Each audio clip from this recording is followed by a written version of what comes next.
With the pandemic that came upon us, the rise of video conferencing tools like Microsoft Teams and Zoom has led to more aspects of the sales conversation to occur virtually.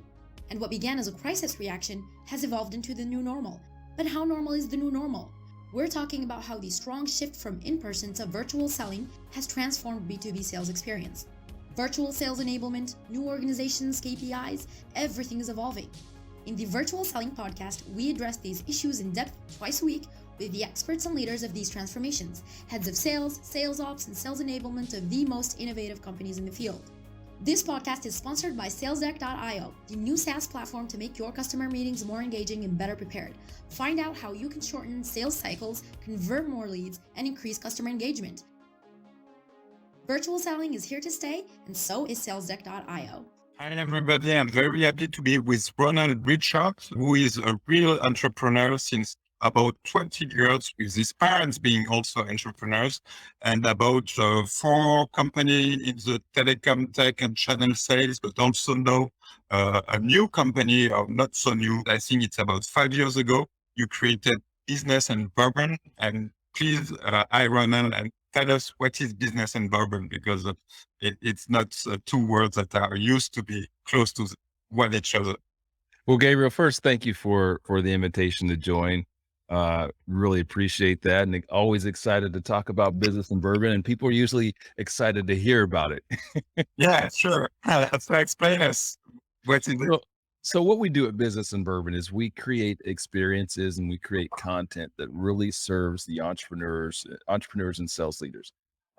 And our focus is to help them to connect, help them to do better business through building better relationships. And again, we do that through events and experiences that we create, public events, private events, and also content, right? And leveraging these virtual mediums like webinars as well to educate, inspire, and motivate entrepreneurs and sales leaders.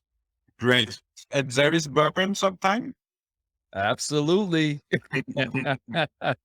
There's absolutely. So, part of where Business and Bourbon started, it started out of a desire to share authentically, right? And create environments where people could share authentically. And it doesn't hurt to bring a little truth serum in the form of whiskey or bourbon to an experience to help people to relax and to really share their truth. So in our in-person experiences, we always mix in whiskey tasting in there. It's always part of our presentation. In our virtual experiences, we find ways to mix it in as well.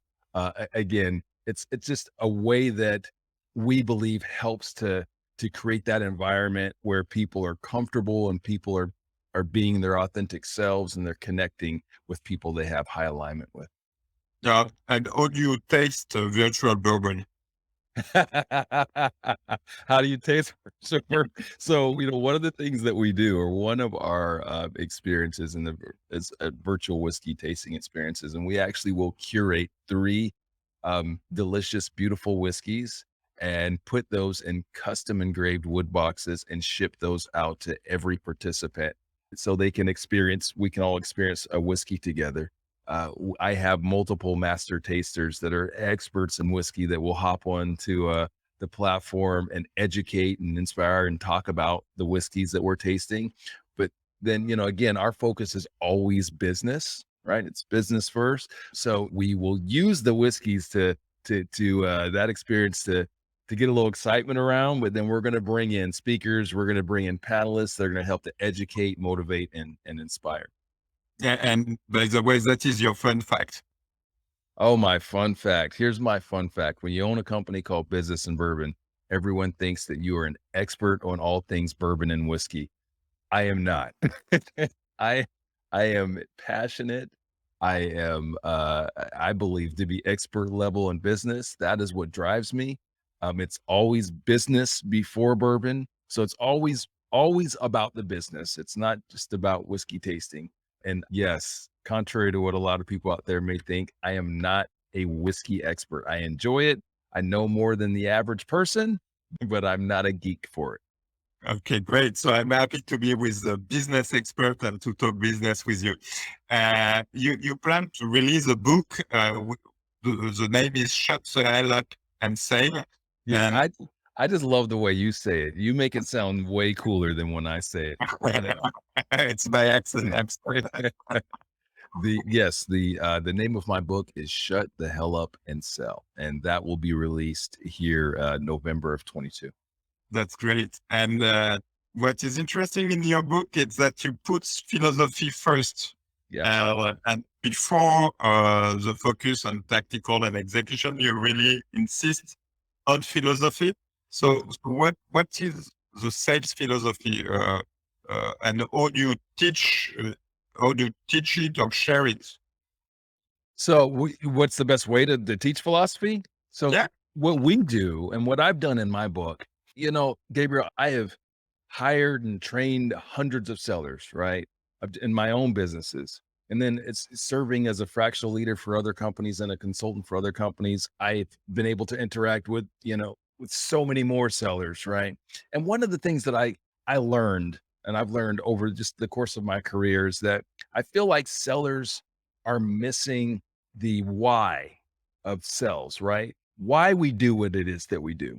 We go to training, whether it's our company training or we go to uh I'm dating myself. You go to a Zig Ziglar course or whatever, and you're told you're told to do this, do X, Y, and Z, and that will result in R, right?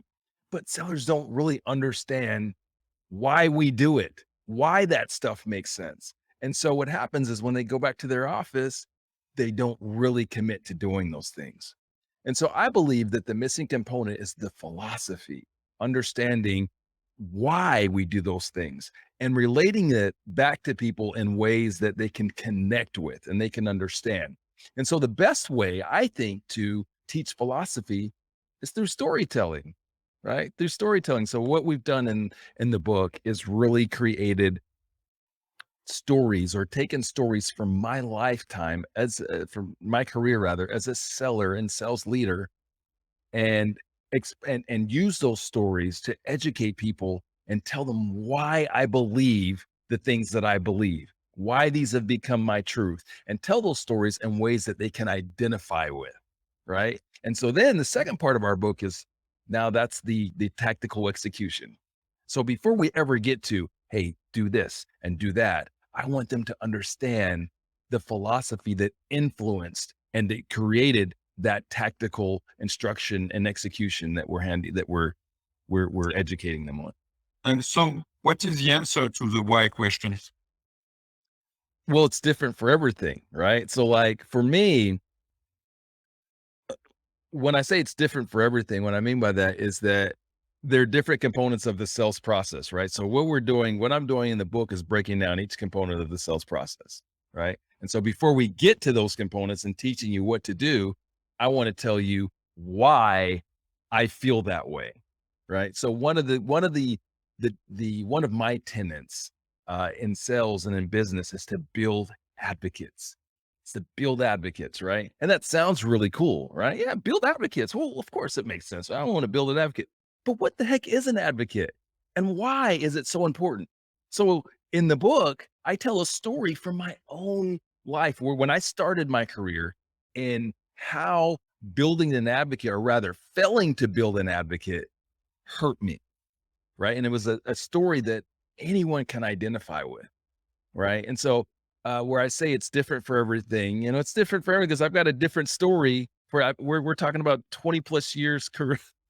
20, Because I'm dating myself, 25 years of a career. So there's along the way, there's always been these great experiences that fortunately I have been smart enough or learned the hard way enough and decided to change my actions to be able to learn from those stories. So I want to share those stories so people can be ahead of the game or it can reaffirm what it is that they're doing. Sometimes we need that too.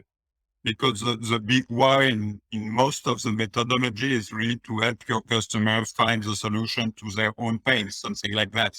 That's the way you are here to help, to help your buyer find the right solution for them and to solve their problems. I agree. But again, I think the issue is that is such a broad thing.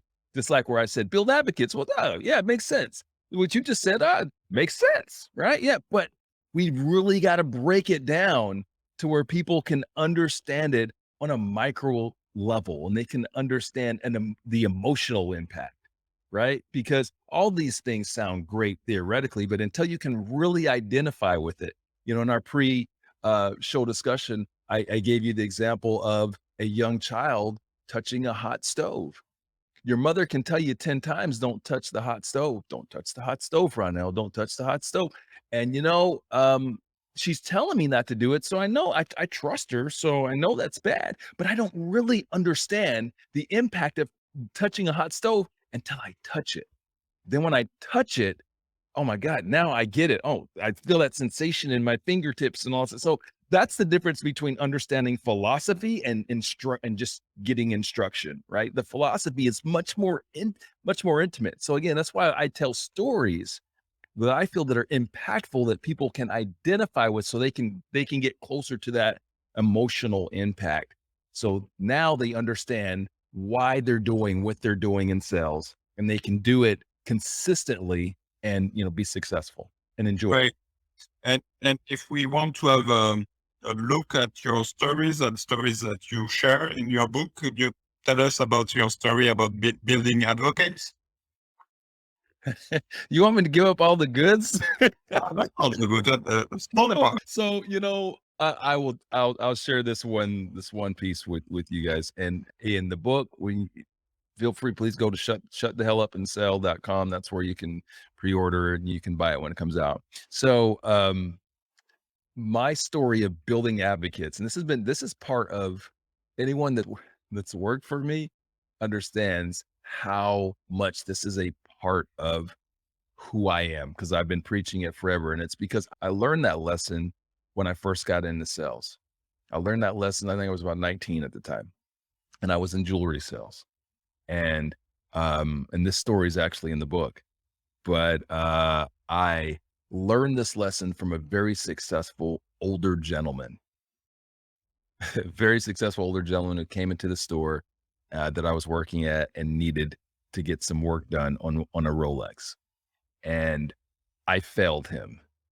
And through failing him, I learned the importance of an advocate. See, the thing about the jewelry world is that it's never about just that first sale.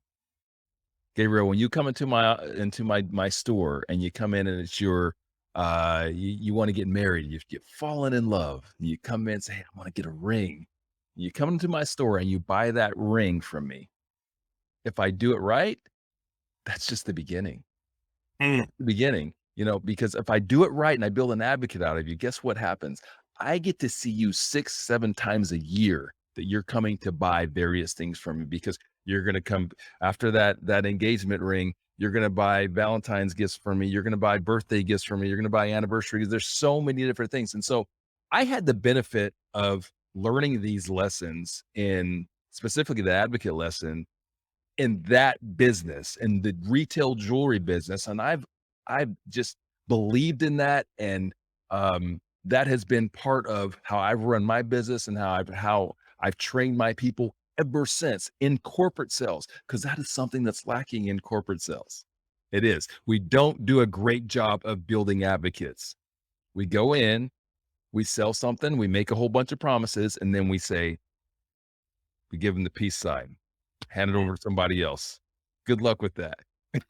And we do that because that's the system. However, we don't, what corporate sellers fail to understand is the impact of actually building an advocate out of that person, how you get to keep going back to the well, just like the example I gave in jewelry. That doesn't change in corporate sales. It's the exact same thing. You get to keep going back to the well, not just in their current position at that current job, but for a lifetime.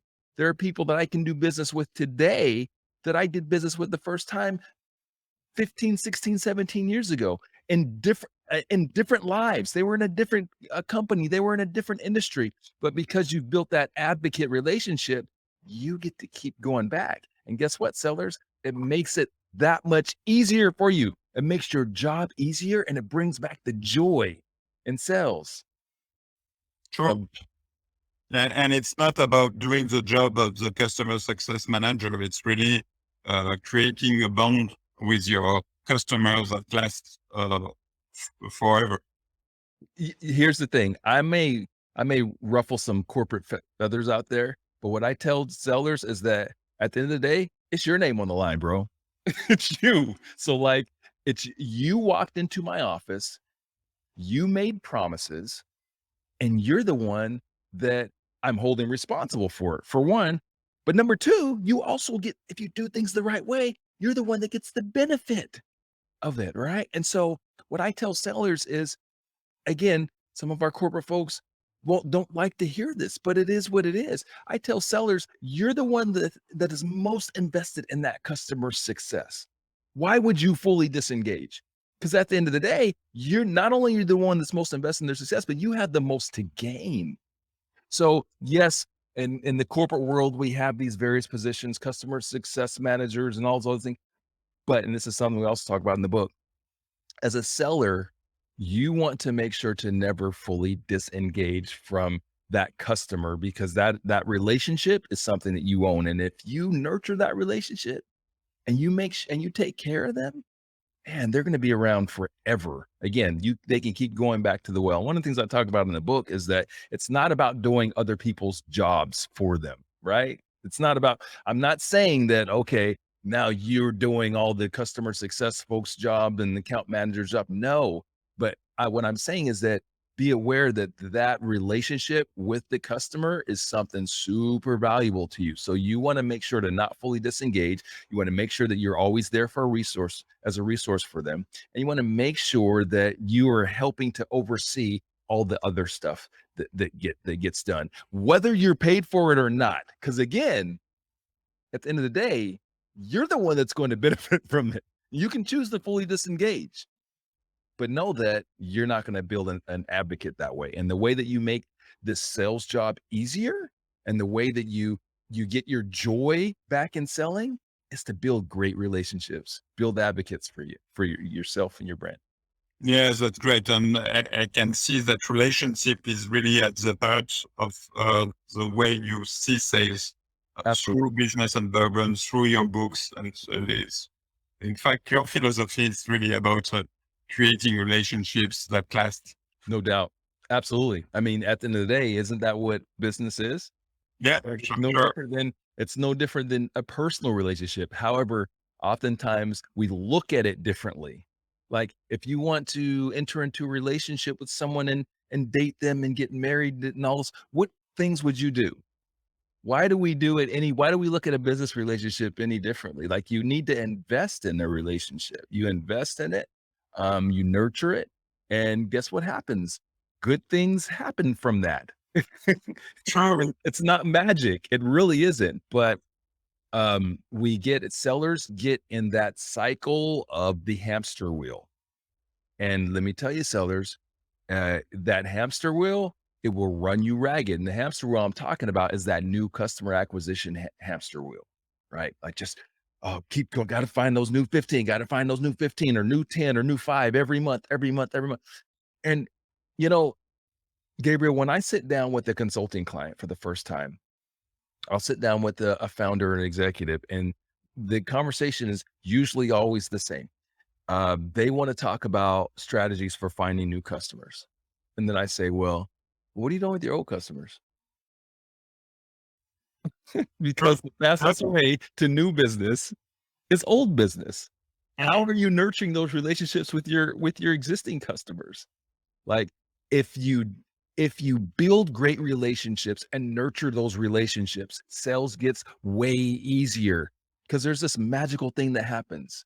Not only do they buy more and trust you with more, but they refer people to you. And guess what? When you're getting referrals from someone, when someone trusts someone else, right? Like saying that, your client A trusts your customer who's client B, and client B says, hey, look, Ronnell's the guy when it comes to this. Guess what? You don't have to do, sellers. You don't have to do your whole dog and pony show. Like literally you skip the whole level. So what does that do? It makes sales easier for you, because you've got past that piece. You can get to the nuts and bolts of it, right? So you get past the thing that sellers hate the most, which is all the front end prospecting stuff. Like that's what sellers, that's that's what sellers dread the most, that front end prospecting, the initial date, getting to know you thing. If you can get past that, wow, how transformational is that for your business? And so that's part of my philosophy. And that's what I'm preaching and evangelizing, that sellers, it's in your best interest to build advocates for you and your brand. I don't care if you're going to be at that company that you're at for, 1 month, 2 months, 6 months, 6 years. It doesn't matter. Each customer can be a potential advocate and someone that you can monetize for a lifetime if you do it right. Great. That's a great conclusion. I mean, it was really pleasant to have you. What is the way for people to connect with you and maybe to build a relationship with you? Well, Gabriel, I try to be everywhere. So if all else fails, if you Google my name, Ronnell, Ronnell Richards, or Business and Bourbon, you're going to find us. But you can also go to my website, ronnellrichards.com. You can reach me through that. You can go to businessandbourbon.live. You can reach us through that. You can go to shutthehellupandsell.com and reach us through there. You go to LinkedIn. You can find a carrier pigeon and attach a message to them. However, we try to be everywhere. So please feel free to reach out on all social media platforms. Again, LinkedIn, Instagram. I'm a business.man is where you can find me on Instagram. I don't really play too much on Twitter, but yeah, we try to be everywhere. Great. And last question, what did you think about SalesDeck that you tested just before? So, here's what I think. I love tools to help sellers be more intentional and to be organized. And so I like what you're doing with SalesDeck from that perspective, so that they go in prepared, organized, and it gives them structure to what it is they're doing. Love that. I'll go back to how we started this conversation and what I feel like I want sellers to think about as it relates to your tool, which is a great tool, and any other sales tool out there, the philosophy behind how we're using this stuff. So when you understand the philosophy, why I'm doing it, what the impact is, I think it can be a super powerful tool to help sellers be more successful. Thanks a lot, Ronnell. Thank you. This episode of the Virtual Selling Podcast is over. Thanks for sticking around. Join us twice a week for a new episode with new stories and challenge of giants in the field. If you enjoyed today's episode, we are always listening for your feedback. Share the show and subscribe on your favorite podcast platform so you don't miss any episode. This episode was brought to you by SalesDeck.io, the virtual selling platform that increases your sales team efficiency and sales readiness, enable remote management, and launch sales operational excellence. Book your SalesDeck.io demo today to discover how you can close more deals with engaging and better prepped customer meeting. Thanks a lot, Ronnell. It was really great. Thank you.